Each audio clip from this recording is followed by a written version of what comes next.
Hello my friends and welcome back. Thank you very much for being with me again today. I think you would agree that the war in Ukraine cannot be compared in magnitude and importance and almost in anything you want with the Second World War or the First World War. It's more country involved,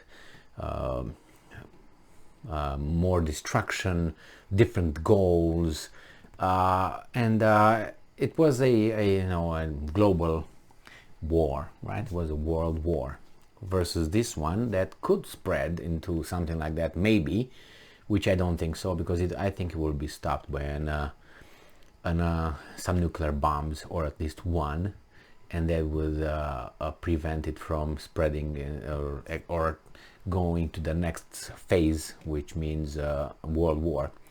I think if things get out of control, or Russia feels that it's enough, they will make use of one bomb as a warning, and I don't think it's going to be a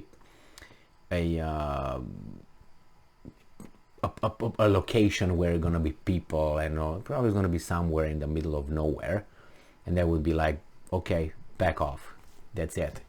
And I think that would be it, because the other ones have no answer to that. What are they going to do? They're going to talk, and they have to talk, otherwise we're done. So why did I start with this is because I have to point out that Switzerland maintained its neutrality under really bad times and strong pressure from all parties involved in the Second World War. I'm just going to give the Second World War. Imagine Switzerland was in the middle of Europe, which was surrounded, right, by Italy over there, by France over there, by Germany over there, by whomever, and it kept its neutrality. Nobody did anything to it. They could have, but why? It was no need. And unfortunately, Switzerland lost that aura of neutrality, and I think of fairness that represented it, and it was a mark of nobility, I would say, that you can stay impartial in other people's and other countries' quarrels or wars, and that have nothing to do with you. That's why the banking system in Switzerland also kept its integrity by not divulging certain names and certain, whomever has what in Swiss banks. The same, not imposing certain sanctions or freezing certain assets. That was an impartial country. Did not have to do anything with that. It was just business and business. I don't care if you have one eye, or you have three balls, or you don't have a cock. It doesn't matter. We do business with you, and we're not going to reveal those particularities that you have. Things changed. Things changed, and it seems like Switzerland became like any other subjective and non-sovereign state, which I think it almost became like a vassal state to the owners of this planet, who sometimes are nameless, even though some show their faces and sometimes they show their weapons.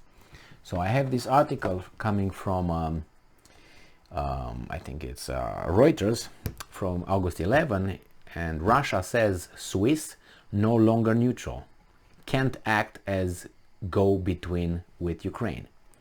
So since Russia and Ukraine, I think they don't have diplomatic means of communication. I think they broke those things.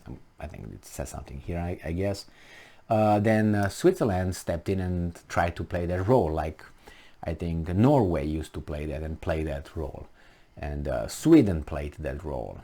So here they try to play this role, and Russia says, no, you are not impartial anymore. You lost that your neutrality when you started imposing sanctions on us and freezing our assets.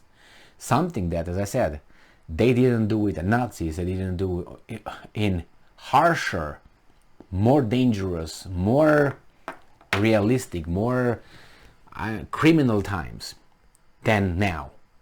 And now they caved in under much smaller, apparent much smaller pressure during a war between two countries, without the crimes of the Second World War, without the magnitude, without all that, and they decided to take a side and were, twisted the arm behind your back, and they did it. So let's see what's going on here. Russia said on Thursday it had turned down a Swiss offer to represent Ukrainian interests in Russia and Moscow's interest in Ukraine because it no longer considers Switzerland a neutral country. And I think they are 100% right.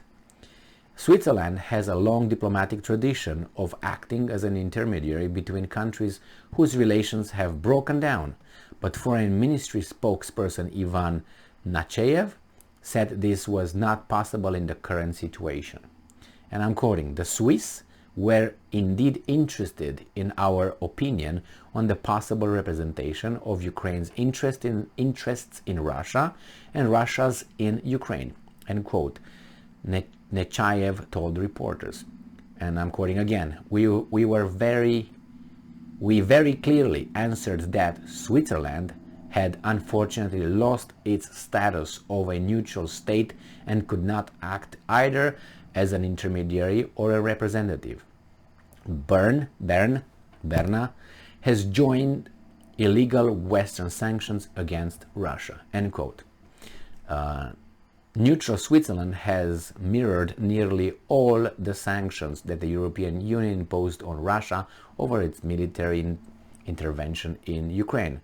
Swiss media previously reported that the main objective of the Swiss proposal would be to allow Ukrainians living in Russia to receive consular services from the Swiss embassy in Moscow. However you want to take it, I think that is accurate what's going on here. And there's another article here that I found.